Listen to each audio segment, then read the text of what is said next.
If you're wondering how the heck am I going to use these Google Forms in this PDF, this is the best video for me to explain it to you.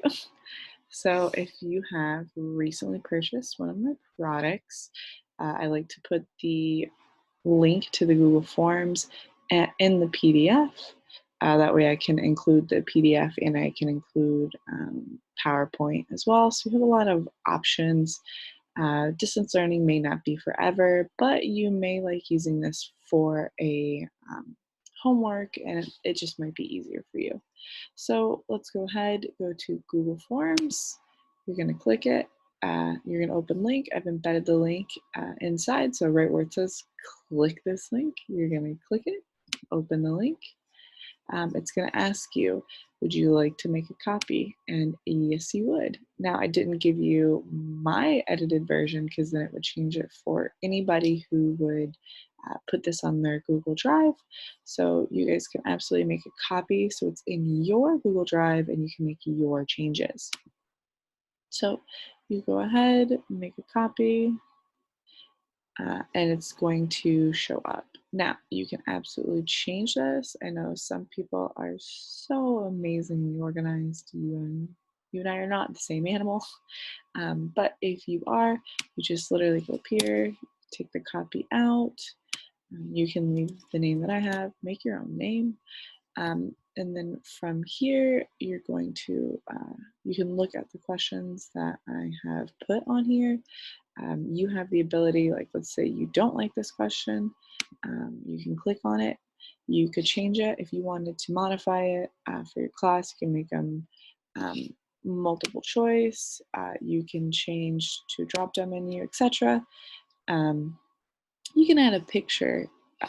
And like I said, if you want to get rid of it, you hit this trash can. You can copy, duplicate this question. You can make this question required before they turn it in. I do not always make all of the questions required. Some teachers do.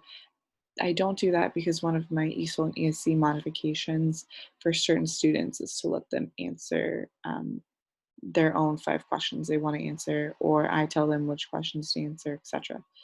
And if you made it all required, they would not be able to turn in their worksheet. So you can come here, but I always make the email address required. And if you click on their first and last name, if you want to add first, then last name, you can do that. You just add a question and you make this one first, next one last. And if you look right here, this makes it required, unrequired. And again, if you want to get rid of it, which I wouldn't, I'm going to tell you, you want to make the first and last name required.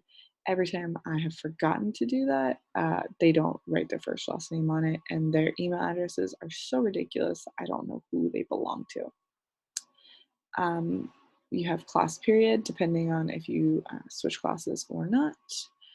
And then, like I said, it's broken down into sections. So section 2 has the video they're supposed to watch, and it has the questions for the video. Section 3 is their exit ticket, and it has more of a critical thinking aspect to it. They have to apply the knowledge they've learned. So you can change the theme if you'd like. If you are super busy, which is probably why you're looking for resources, you won't.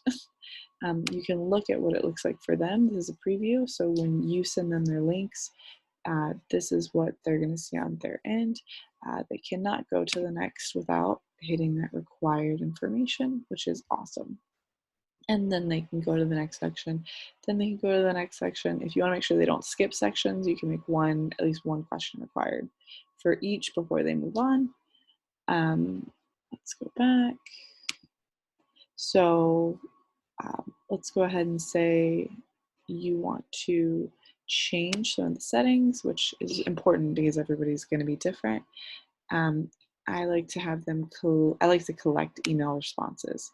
Now, why that happens is because let's say when they turn it in, they're going to get an email saying like you've turned your work in, and it's proof for them, it's proof for me if something were to happen. Technology is not perfect, and they're like, oh, Miss Rogie, I turned in, like here's my receipt. It's just a cover your butt type of situation. I would limit it to one response because I'm telling you right now, especially in middle school, they will ask one of their friends to be tribute and to get a terrible grade on something. And then they will all go through and do it multiple times. Also, I have seen kids go back and change answers and say, see, I told you I did it correctly. No, you didn't. And so that goes with the edit after submit. Do not let them edit. I wouldn't after they submit it. I would keep that. Then the quizzes, I always put to make it a quiz because you can add point values. If you do not want to add point values, you don't have to make it a quiz. I'll show you how to add point values in a second. So release grades, again, you're going to have that one friend that gets a terrible grade and everyone else does better. I would change this to later after manual review. So after you review the questions, then you can release the grades if you so choose. And then you can go ahead. If you wanted to add point value, it would be answer key, however many points this is worth. Obviously, I mean, if you want to make their first last name for something, go ahead. But that one you're not. You can always add feedback to questions. I love Google Forms.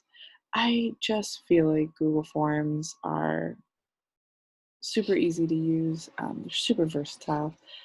And let's say now you're ready to go ahead and send this to your students. If you have Google Classroom and it's in your Google Drive, it's a direct upload, which I think is awesome. I love Google Classroom. We've had super great success with it, but let's say you want to send it in an email. You go right here. You can copy and paste your email addresses to here, or it'll look through yours, as you guys saw. How neat. Honestly, what I like to do as well is copy links. So sometimes for me, I know that administration wants to know what we're working on and they're not in a Google Classroom. So I can send them this link and they can look at what my Google Forms looks like, or sometimes parents want to see it as well. If you have a website, which some of you are just superstar teachers and do, you can embed this directly into your website, which again is awesome. So I hope that explained any questions you guys may have. And man, good luck out there. Good luck out there teaching right now.